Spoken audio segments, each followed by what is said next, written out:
Black Mirror is a sci-fi anthology series created by Charlie Brooker. It focuses on how dark and controversial themes of society can be portrayed through the use of advanced and new futuristic technologies.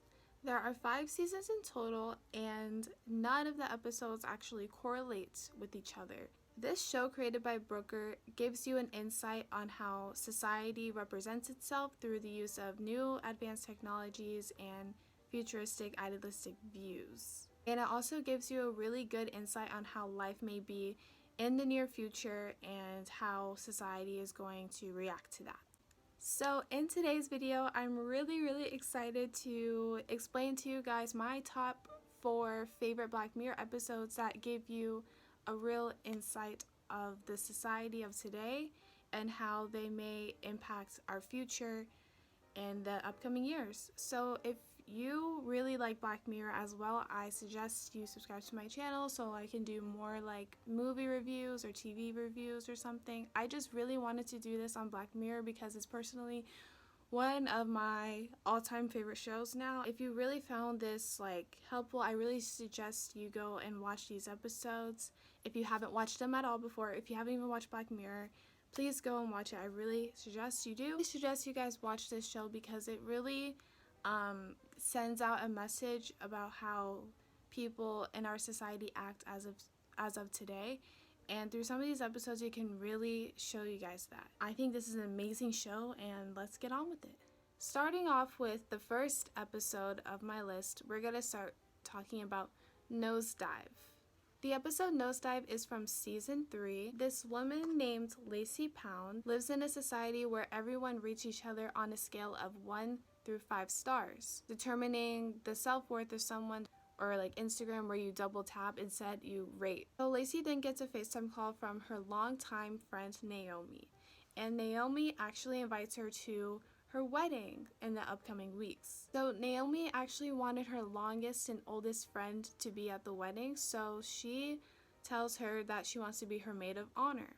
Naomi has a rating of a 4.8, and I kind of think of these ratings as like a GPA. So like a 4.8 is like obviously the upper 4s, they're more prestigious levels. All of her friends at her wedding are going to be upper 4s as well, and Lacey at this time has a rating of a 4.2, which is actually really exceptional. As Lacey is obviously super elated and excited for this event, things actually kind of start to slip up, which causes her rating to drop immensely. When she arrived at the airport to get ready to go on the plane, she had arguments with the flight attendant, which caused a big disruption in her rating. So then she goes and rents a car because her rating wasn't sufficient enough for that, and she drives on her way to her place before the wedding starts. And then Naomi's car breaks down.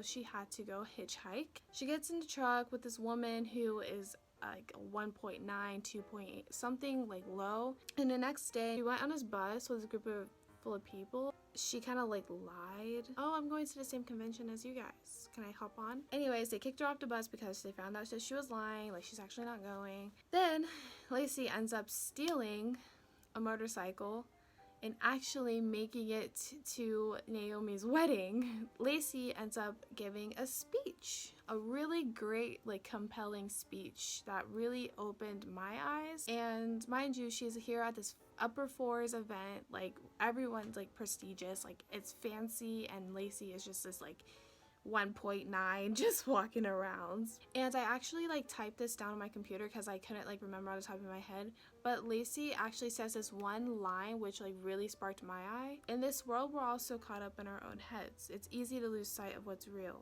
what matters. This gives importance to like the society of today because so many people are focused on non-realistic, non-genuine things that may be more compelling to them. How people don't appear to be real and raw behind the screen, but also if you see that same person like face to face, they may be like completely different, and it just really changes your perspective on so many people in the world because you actually don't know who they really are. Anyway, she gives a speech, but then she ends up getting kicked out by security because, you know, she wasn't invited, whatever.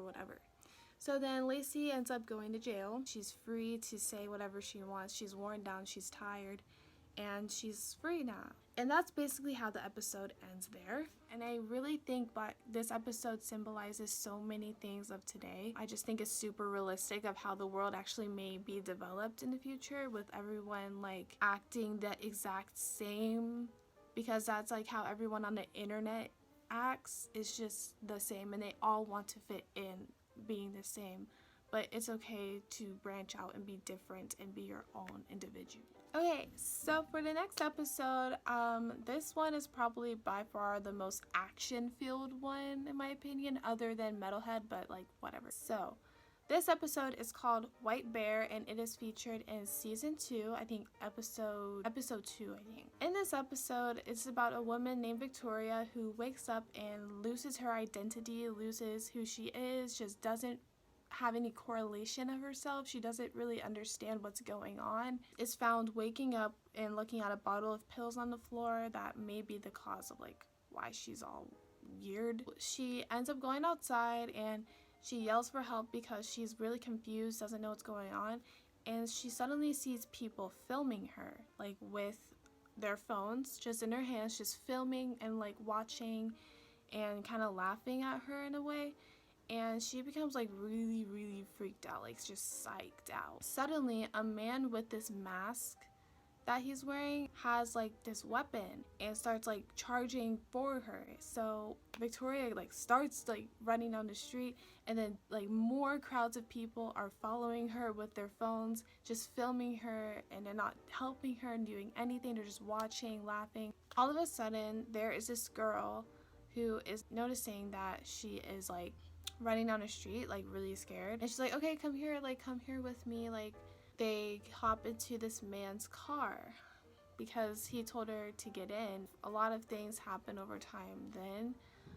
I won't get to deep plot of this one, but after all of that occurred, it becomes nighttime, and the two girls end up in this broken down place. All of a sudden, Victoria is strapped into a chair with these like handles on her. She's strapped and couldn't move, and then she turns to an audience that's clapping to her. And then this is when I realized that this is like a whole reality TV thing. It was all like just a big show, and that was kind of like trippy to me. Then she ends up being carried home while she's strapped in the chair, and she's shielded. So people were throwing like food, tomatoes at her, like filming, laughing. And then she soon reaches her house where she woke up earlier in the episode, and she proceeds to get her brain wiped out. Basically, this episode ends with a little short group of people inside this like auditorium, and it was a man giving a presentation on how they should act when they see Victoria in the streets and how they need to behave. In White Bear, I just wanted to say how incredible the acting is. The acting was just phenomenal. I think Victoria and her main character, she did such a great job. Like, I could really feel her emotions through the screen because of how messed up she looked and sounded. She looked just as messed up as like she sounded. So for the significance of White Bear, there are a ton of symbolic effects that I have noticed. It really displays how many people watch and observe more than actually stand up and help themselves. And for that, I just really applaud Booker for giving that idea, because it's just such a nice display on how many people in this world act today and how they don't actually stand up and take charge for once and help someone else who is in pain because they need it. Instead of helping or saving someone in a daunting situation, they just sit back and watch the crowd and enjoy it for themselves instead of actually helping, which is a little bit disappointing. So I think I have time to fit in one last episode for this Black Mirror video, and I think I should include Hated in the Nation, which really plays into a lot of like the cancel culture of Twitter. So I'm going to be comparing like the use of Twitter and Hated in the Nation for this, because they have a really good like comparison. So basically, this episode is about how two women, one named Detective Clark and the other one named Detective Blue, are solving a case by which a hacker is going off killing people with the highest amount of #death2 to their photos. So like if someone says hashtag death to Jane, like he will find that like person named Jane and send off these synthetic bees.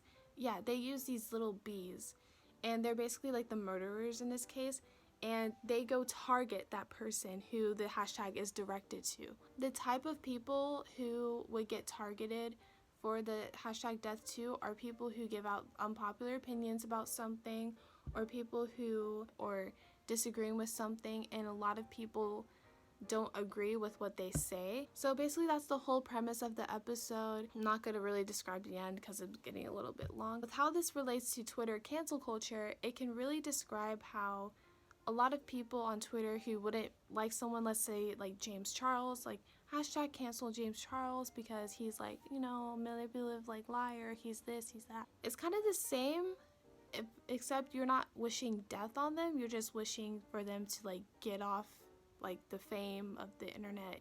So in this sense, it's kind of the same as Twitter, except you're not actually wishing death, you're not actually wishing harm, you're just wishing like a goodbye. And it kind of shows how people aren't really held accountable behind the screen, and who just wish to say anything because nothing is controlling them to say it. So they will say what they want and let it get to that person. Okay guys, so that is my analysis on all of these episodes.